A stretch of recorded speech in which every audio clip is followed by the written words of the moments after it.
Eu convido você a abrir a sua Bíblia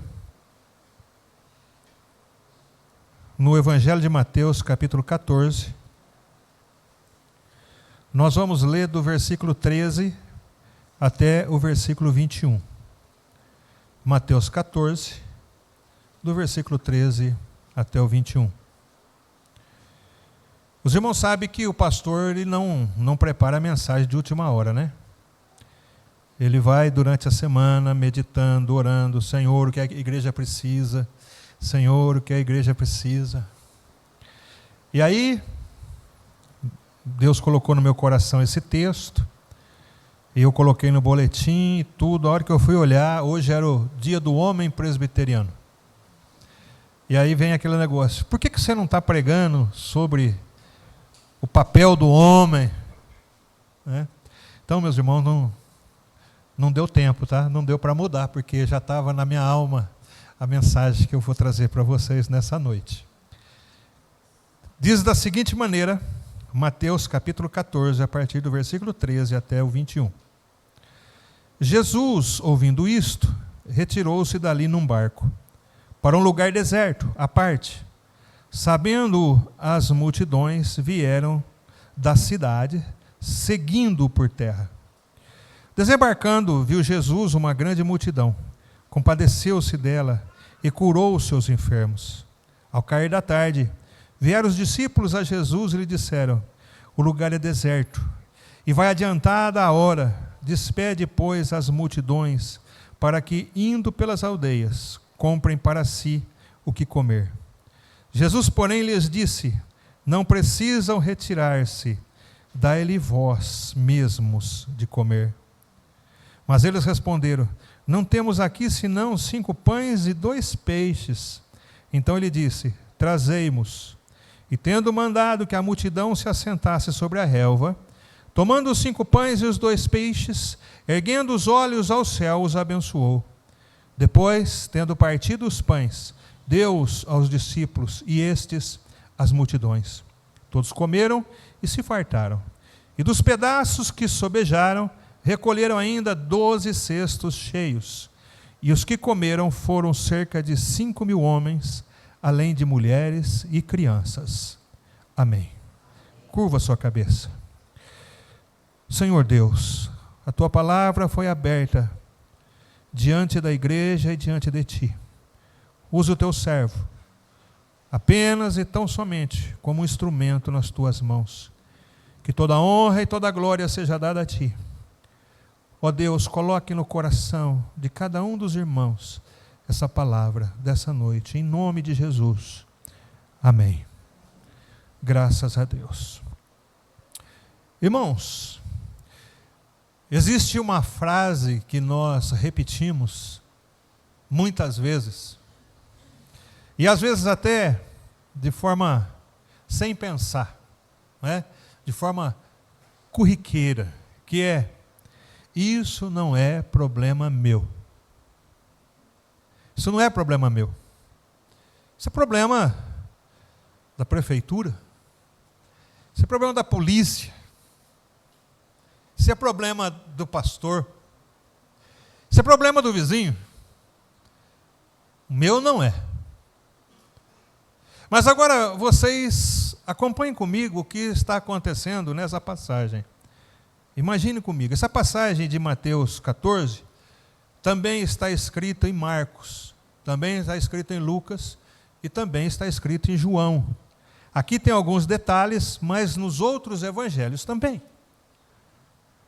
Portanto, a gente consegue enxergar precisamente o que está acontecendo. Tem uma multidão, milhares de pessoas estão cansadas. Enquanto Jesus veio de barco, eles vieram a pé. E ali tinha também não só homens, mas mulheres e crianças. E eles vieram para escutar Jesus. Eles estão ali à tarde ouvindo Jesus pregar. Já estão cansados e agora já está quase a noite. E estão com fome. Com bastante fome. E eles agora, depois de receber a comida de Jesus, Sabe qual foi a solução que os discípulos deram para que Jesus fizesse para com aquelas pessoas suadas, cansadas, famintas? Senhor, despede-as. Mande cada um para a sua casa. Então, se nós olharmos o contexto, nós vamos ver o seguinte: Jesus já tinha acabado de receber a notícia de que João Batista havia sido decapitado por Herodes. João Batista é primo de Jesus, e Jesus se entristece. E Jesus, nos outros evangelhos, vai deixar isso muito claro. Ele quer ir a um lugar sozinho e à parte. E num dos evangelhos diz que eles trabalhavam tanto, Jesus e os discípulos, que eles não tinham tempo para comer. É nessa passagem está. Portanto, Jesus ele estava buscando um lugar tranquilo para que ele pudesse descansar, comer, quem sabe até tirar uma soneca, né? Com seus discípulos. Mas a multidão faminta por ouvir a palavra, faminta pelos milagres de Jesus. Enquanto Jesus vinha com o barco, a multidão foi a pé. E depois de ouvir Jesus, e Jesus fazer alguns milagres e maravilhas, além da pregação da palavra, o povo está ali no cair da noite, e os discípulos não sabem o que fazer. E aí, a resposta ou a sugestão que ele dá para Jesus é: Senhor, mestre, despede-os. Estamos longe da cidade, o dinheiro que nós temos não dá para nada. E aí sou eu que estou acrescentando, né? A gente ia descansar, não conseguiu. A gente ia comer, não conseguiu. Então, Jesus, nós já fizemos nossa parte. O Senhor já falou, já fez milagre. Despede-os. Cada um para a sua casa. Manda esse povo resolver o seu próprio problema. Não estão deixando nem a gente descansar. O problema é deles. O estômago é deles. Não é? A responsabilidade de vir é deles. O senhor convidou? Não. Nós também não. Vieram porque quiseram. Percebe? Percebe a mente humana? Bom, e nós rimos dos discípulos e falamos: nós, que discípulos sem fé. Só que quando nós olhamos para nós meio que nós nos vimos ali, né? Nos vemos nessa situação. Nós e os discípulos dessa geração não faria diferente. E é isso nessa noite que eu gostaria de falar com você.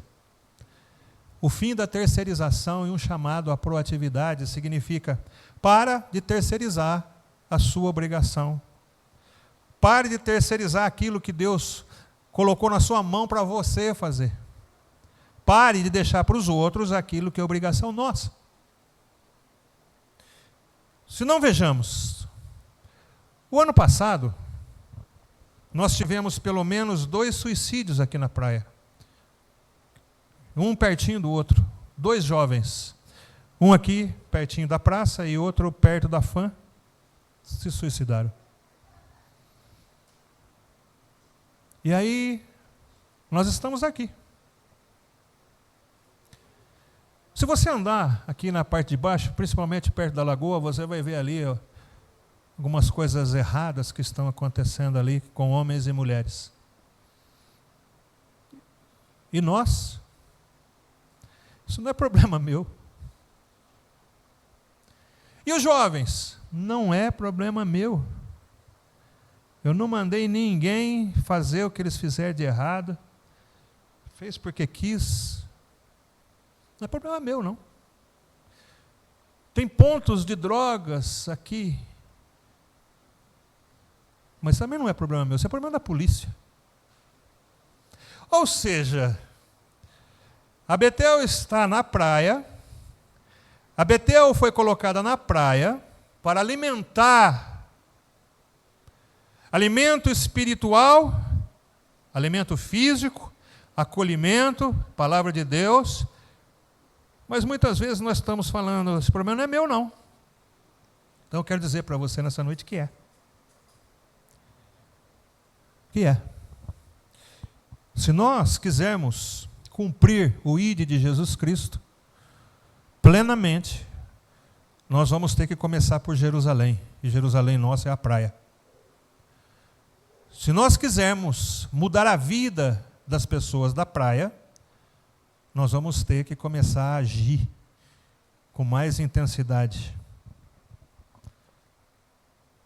Só existe uma maneira, só uma, de mudar a vida das pessoas. E esse jeito, essa maneira é o Evangelho. A Bíblia diz que o Evangelho é poder de Deus. O Evangelho é poder de Deus. Quando uma pessoa escuta o Evangelho, muitas vezes sem querer, muitas vezes contra a vontade, muitas vezes ela não quer ouvir, ela não gosta de crente, ela não gosta da igreja, ela não gosta de cristão, ela não gosta de Jesus, mas quando o Evangelho entra no seu coração e Deus dá a iluminação, a vida dessa pessoa muda. Muda. Se ele era bandido, agora ele vai pregar contra a bandidagem. Se ele era adúltero, ele vai pregar contra o adultério. Se ele tinha depressão, tristeza, desespero, a ponto de querer tirar a própria vida, quando o Evangelho entra no seu coração, uma bomba atômica explode ali dentro. E esse Evangelho faz uma mudança interior, e agora ele tem objetivo de vida. Agora ele tem prazer de viver, porque a alegria do Senhor passa a ser a sua força. Portanto, nós despedimos o necessitado muitas vezes, quando dizemos, eu vou orar por você. Mas eu estou com fome, mas eu vou orar por você. Eu estou desesperado, viu? Não tem mais. Beleza, eu vou dar uma oradinha aqui para você. E aí ora e fala, fiz minha parte. Nós despedimos a igreja, os nossos irmãos, quando nós dizemos, o pastor recebe para isso, é obrigação dele.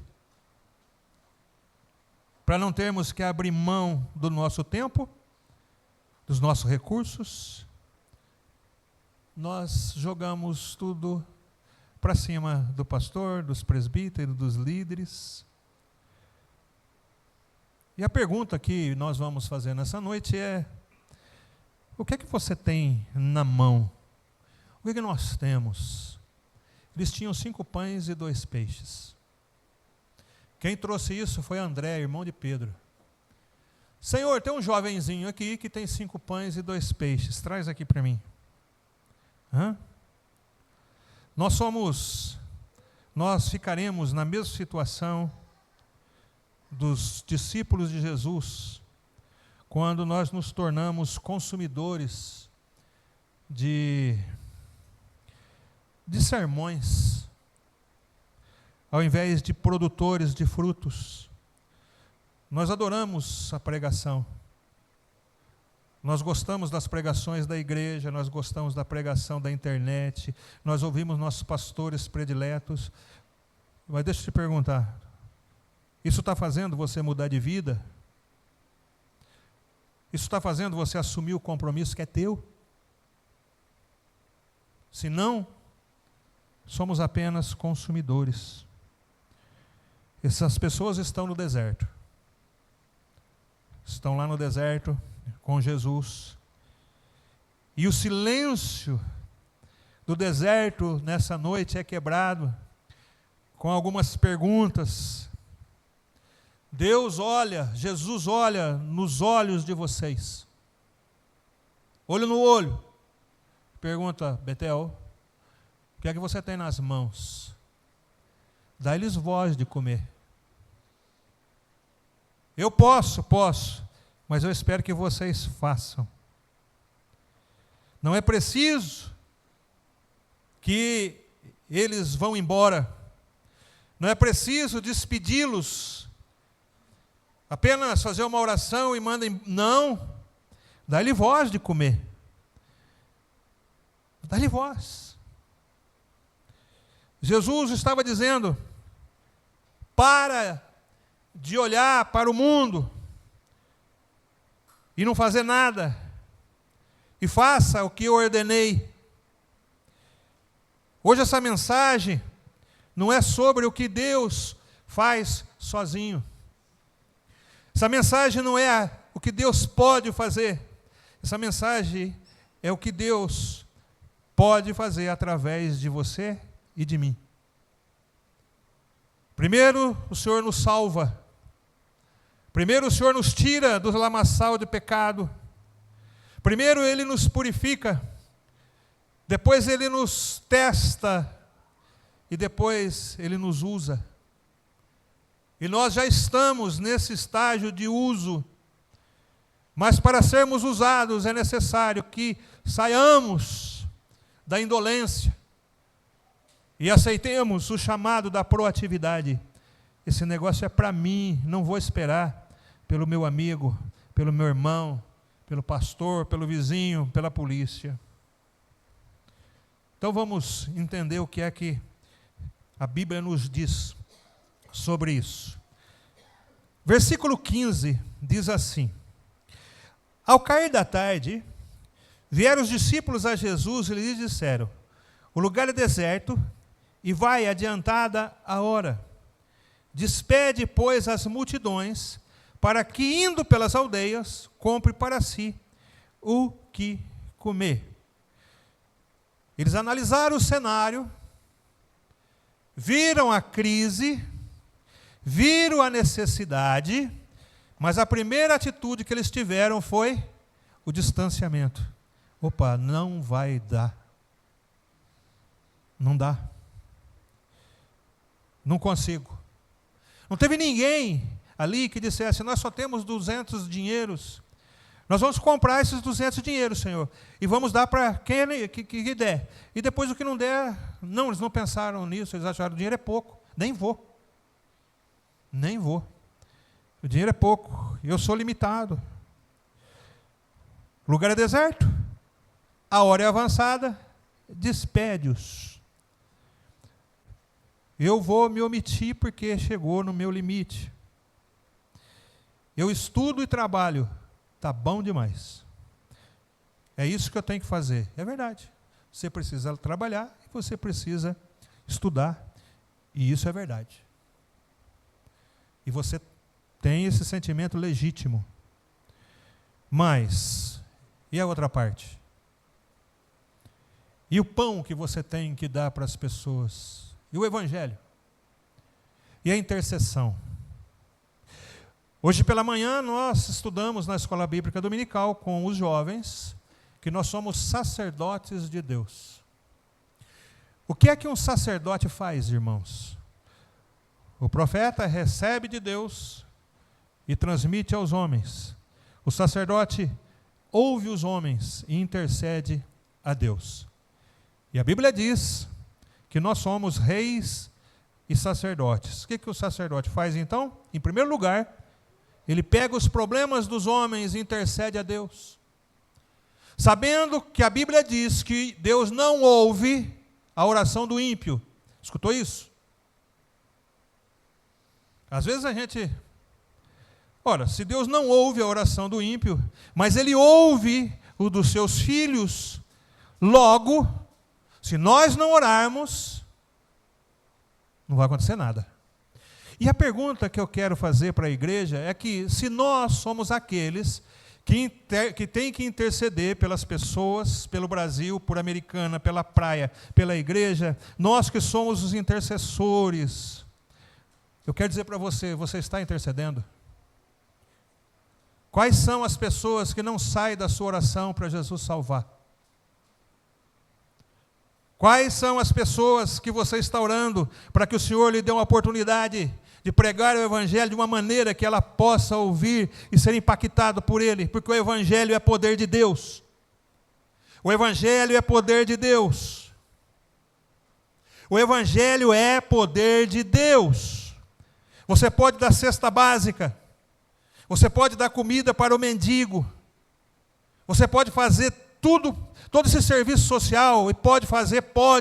Mas se não houver Evangelho, não vai acontecer nada. Sem Evangelho, nós estamos fazendo uma causa social apenas. Quando, na verdade, Jesus quer salvar, quer mudar a vida. A praia não vai mudar se nós não falarmos de Jesus para a praia. Essa igreja não vai crescer se essas pessoas não se converterem. E o ID de Jesus Cristo, ele deve pulsar nos nossos ouvidos diariamente. Ide por todo mundo, pregai o Evangelho a toda criatura. Quem crer e for batizado será salvo. Estamos fazendo? Pois é. Eles erraram ao omitir. Eles queriam que a multidão resolvesse seu próprio problema. O problema da prostituição aqui embaixo é o problema da prefeitura. O problema das drogas é problema da polícia. O problema dos 2 jovens que se suicidaram é problema da família. Claro que é. Mas você pregou para a família? Você pregou para os jovens? Você orou por eles? Não é? Aquela mentalidade do vão, né? Senhor, mande alguém, Senhor, para pregar o Evangelho para essas pessoas que se prostituem. Senhor, eu estou aqui pagando um missionário para ir pregar o Evangelho no meu lugar. Senhor, eu tenho vergonha. Senhor, viu? Não terceiriza. Se você é crente, o problema é teu. Não é? Vão vocês, não é? O problema não é da Secretaria de Missões da Igreja Presbiteriana, não é da polícia, não é da prefeitura, o problema não é do pastor. Porque ainda há uma mentalidade errada. O pastor é que tem que ganhar todas as almas. Eu tenho que ir no culto no domingo. A igreja, ela não é um clube, um público assistente. Não, é um corpo. Nós somos chamados para não sermos somente ouvintes, mas praticantes. Eu quero pedir para que o Robertinho coloque Tiago 1:22, por favor. Olha o que a palavra de Deus diz para nós nessa noite. Tiago 1:22, se você tiver com a sua Bíblia, abre. Tornai-vos, pois, praticantes da palavra e não somente ouvintes, enganando-vos a vós mesmos. Escuta, se a gente não tomar cuidado, a igreja vira um clubinho evangélico. Pastor, o que o senhor está falando? Eu estou falando que quando a UPH ela se reúne, tem que ter um objetivo de missões. Quando a SAF se reúne, tem que ter um objetivo de missões, porque o Evangelho é o poder de Deus para a salvação de todo aquele que crê. Se a UPH, se a SAF se reunir somente para ficar as irmãs da igreja, vai ficar um clubinho fechado, e as pessoas estarão morrendo, indo para o inferno, e a igreja vai estar festejando, comendo, tomando chá, conversando e se abraçando. Pastor, mas isso é necessário? É claro que é. Que haja amizade entre os irmãos, isso é uma coisa maravilhosa. Quão bom e quão suave é que os irmãos vivam em união. Mas tem que haver um objetivo maior. A SAF se reúne, traga pessoas que nunca ouviram o Evangelho, porque o Evangelho é poder de Deus. O PH se reúne, traga homens que nunca ouviram ou já ouviram e não entenderam. Tragam eles, porque o Evangelho é poder de Deus. E eu quero chamar a atenção de cada líder da Betel para a seguinte necessidade que nós temos. Todos os líderes da Betel precisam entender que todos os departamentos desta igreja é missionário. Todos. Se não for para ganhar almas, nós não estamos no caminho perfeito e correto. Pastor, eu vou cantar. Para quê? Para ganhar alma. Não é para... Não. Para ganhar alma. Pastor, eu vou me reunir. Para quê? Para comunhão. Isso é bom. Não vai ganhar alma? Não. Então não está perfeito. Dá-lhe voz de comer. E a chance de dar de comer são nessas reuniões. Né? São nesses momentos que as pessoas receberão o Evangelho. Mas aí Jesus dá um choque de responsabilidade, né? O choque do compromisso. Olha o versículo 16. Jesus, porém, lhes disse: não precisam retirar-se, dai-lhes vós mesmos de comer. Eu quero despedir, eu quero que eles vão embora e resolvam o seu próprio problema. Jesus não ignora o problema, e nem a escassez de recursos. Não tem. Ele está ignorando o jeito, a resposta que os discípulos estão dando. E ele vai estabelecer alguns pilares da responsabilidade nossa.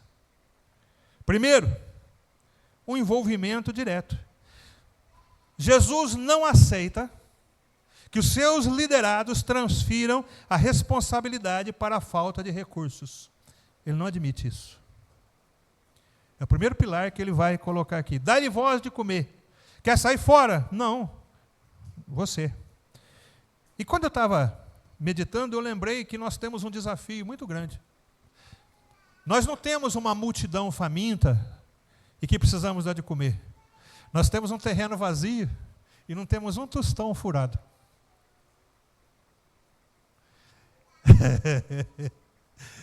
Sabe o que isso significa? Que se Jesus não multiplicar o pão e o peixe, a igreja não vai sair. Percebe? E aí nós somos desafiados a quê? A pôr a mão na massa. Igual esse menino tinha 5 pães e 2 peixes. Nós vamos falar: Senhor, o senhor viu, né? Nosso caixa não está legal. Mas nós temos irmãos aqui que faz buraco. Nós temos o irmão Israel, que sabe fazer buraco, né, irmão Israel? Aí, irmão Hamilton, o que o senhor sabe fazer, irmão Hamilton? Cadê o irmão Hamilton? Você sabe fazer telhado, não sabe? Sabe, mais ou menos. O que nós temos são esses, 5 pães e 2 peixinhos. E nós temos uma igreja que vai dar 1 tijolo cada um. Porra, já não é um começo? Não é melhor do que ficar falando: Senhor, vamos fazer reunião de oração. Senhor, Senhor, nós não temos recursos. Senhor, Senhor, e agora? Senhor, nós não vamos construir não, porque não tem jeito. E o Senhor fala: viu, dá-lhe voz de comer, dá o primeiro passo. O que você tem na mão? Usa isso. Então, o primeiro pilar que ele pede é que haja um envolvimento. Segundo, que sejamos proativos e não passivos. O que ele diz? O compromisso com o Evangelho exige que paremos de esperar as condições ideais para começar a servir. Olha, eu vou esperar a economia brasileira melhorar. Para eu pregar, eu vou esperar eu terminar de estudar, eu vou terminar de fazer minha poupança, eu vou construir minha casa. Para eu evangelizar, eu vou fazer isso, eu vou fazer aquilo. E Jesus está falando assim: não. Você está envolvido nesse negócio. Proatividade aí, sem passividade. O que é que você pode fazer? Eu só posso fazer isso. Então faz. Terceiro pilar é a mordomia daquilo que você tem. O que é que você tem? 5 pães e 2 peixes. O foco não é no que falta. Está faltando comida para 5.000 homens, fora mulheres e crianças. Essa é a crise. Mas Jesus fala para a gente não colocar a visão na crise. Ele fala para nós colocarmos a visão naquilo que nós temos nas mãos. O que é que nós temos? Ora, para a praia, Nós temos o Evangelho da salvação. Nós temos o Evangelho. E esse Evangelho faz diferença. Talvez você pense que se você der o seu testemunho de salvação, não vai acontecer nada. As pessoas olham para você e vê que você mudou de vida. Que a sua história mudou. Então, sobre a escassez, nós precisamos ter proatividade. Nós precisamos tomar iniciativa. Precisamos que você conheça o recurso que você tem. Eu vou dar alguns exemplos. Recursos que nós temos. E que nós muitas vezes não usamos. Bom, pregar o Evangelho eu não sei. Mas eu sei cantar. Bom, pregar o Evangelho eu só sei dar testemunho. Mas eu sei tocar. Ótimo. Uma vez por mês tem o culto da mocidade, não tem? Tem. Quantas praças nós temos aqui? Umas 5? Vai lá na praça, não precisa de som, não precisa. Se precisar também uma bateria ou outra dá. Liga o som lá, não precisa falar nada e já começa a tocar o violino. Imagina você tocando esse violino. Dali um pouco tem algumas pessoas ali, alguns jovens, porque o jovem gosta. E aí alguém levanta e começa a cantar. Jesus é melhor sim que ouro e bens. Jesus é melhor do que tudo que tens. Você acha que ela vai assim, eu vou embora? Não vai. Sabe por que não vai? Porque a mensagem está entrando na alma. Essa música vai entrando no coração. E ele fala assim, como é diferente do funk. O funk me deixa agitado. Mas eu não sei o que está acontecendo, essa música entra na minha alma e me dá paz. Eu quero ouvir o que essas pessoas têm para falar. Percebeu? Como é que a gente reparte? Qual é o que você tem na mão? Que dom você tem para oferecer? Nós somos um corpo. Um corpo. Uma empresa, quando ela quer se livrar de um problema, ela terceiriza esse problema. Está dando muito problema no restaurante. Os nossos funcionários estão fazendo a comida, mas a comida não está saindo legal. Tudo bem, vamos terceirizar. Pegar o pessoal que é especialista em restaurante. Aí você terceiriza e a comida melhora. O nosso pessoal da mecânica não está conseguindo consertar as empilhadeiras ali, não está ficando bom. Então contrata, terceiriza para consertar as empilhadeiras. E aí o restaurante é de uma empresa, a empilhadeira é de outra, e quando dá problema em outra coisa que não é restaurante e empilhadeira, eles vão falar assim, meu negócio é restaurante, meu negócio é empilhadeira. Isso não é um corpo. A Bíblia diz que nós somos um corpo. Nós não terceirizamos nada. Nós não somos uma empresa. Nós somos uma igreja.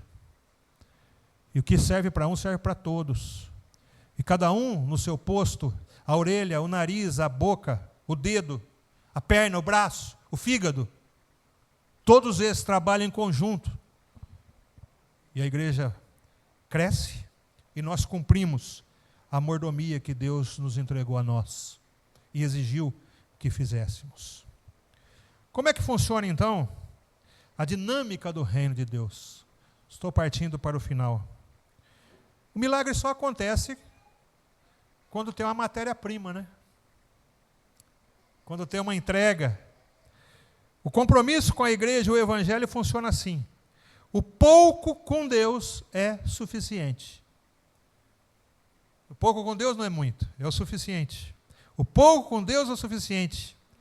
A igreja se move, cada membro para de olhar para a sua própria limitação e coloca seus dons à disposição.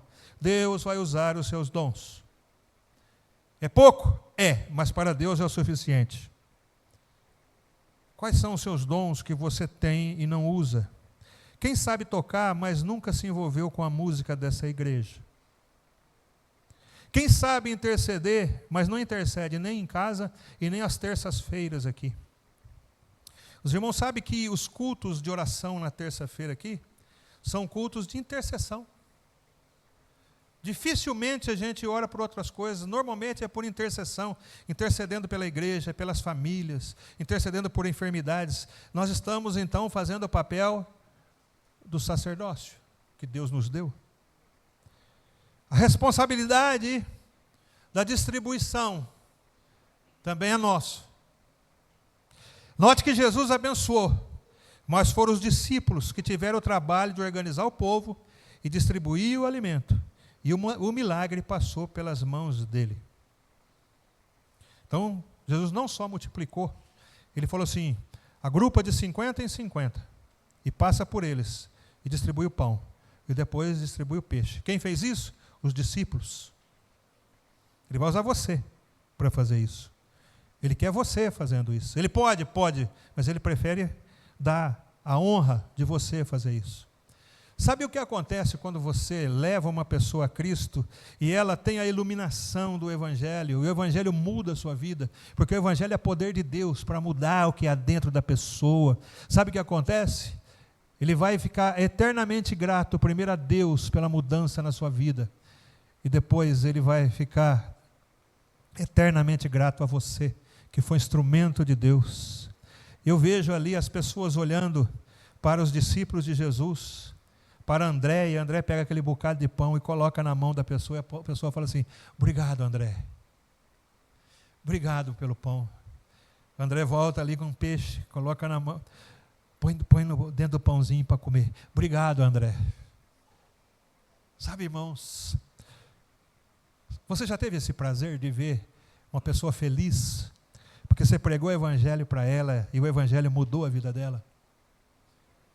Deus quer que você coloque nas mãos deles os seus dons, e depois Deus vai te usar para que essas pessoas recebam um milagre. A entrega foi de pouco.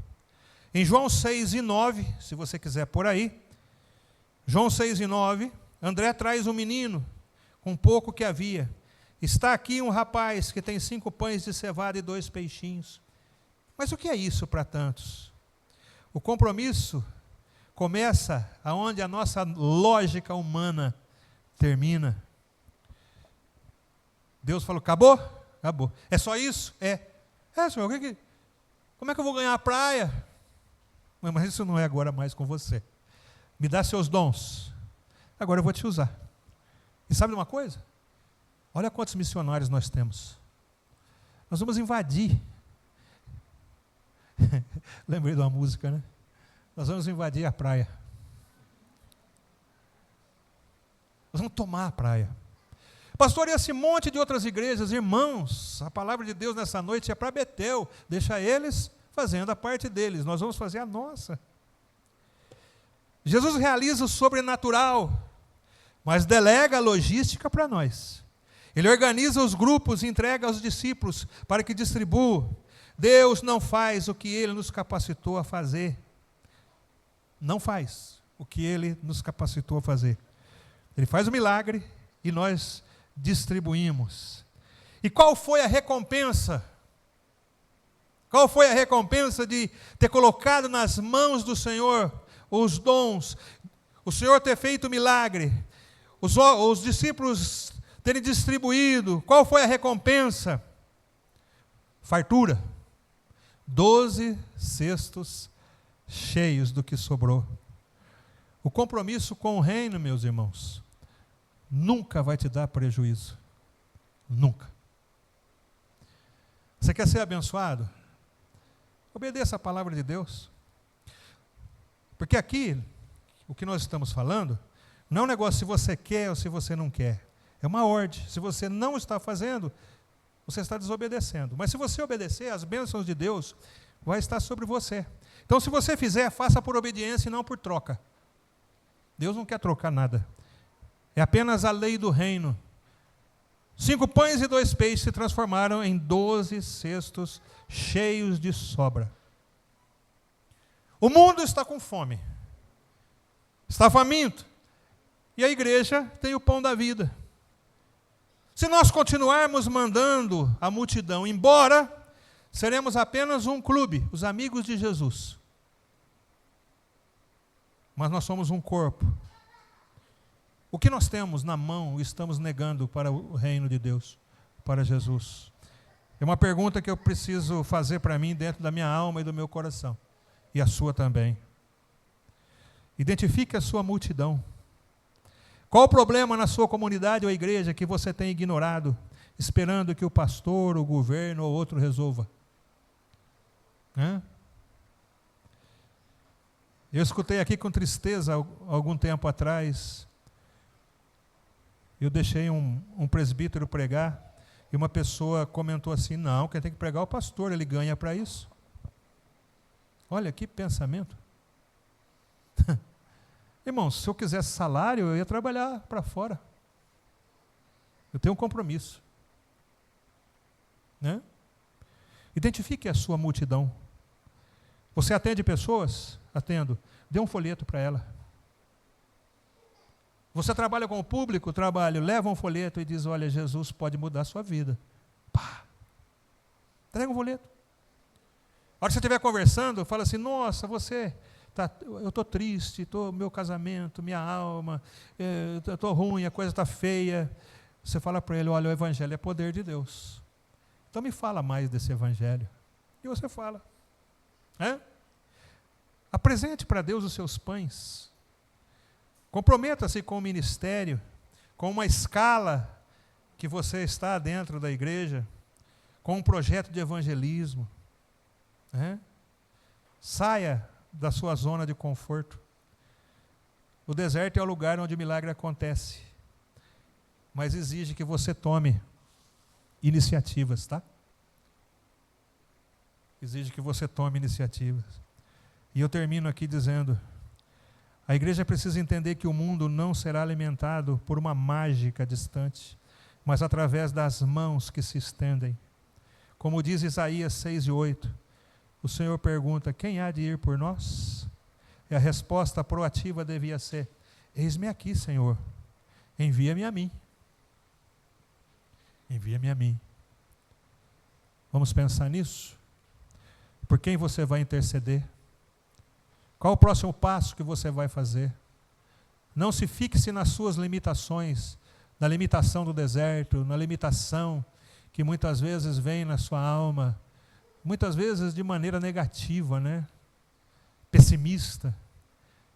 É uma coisa muito ruim quando tem crente pessimista, quando ele só olha para aquilo que não dá, para aquilo que faz mal, para aquilo que não dá certo. Nós precisamos sermos otimistas. Eu não posso, mas Deus pode. Deus pode todas as coisas. E dessa maneira nós vamos avançando. Que Deus abençoe a igreja. Em nome de Jesus. Amém.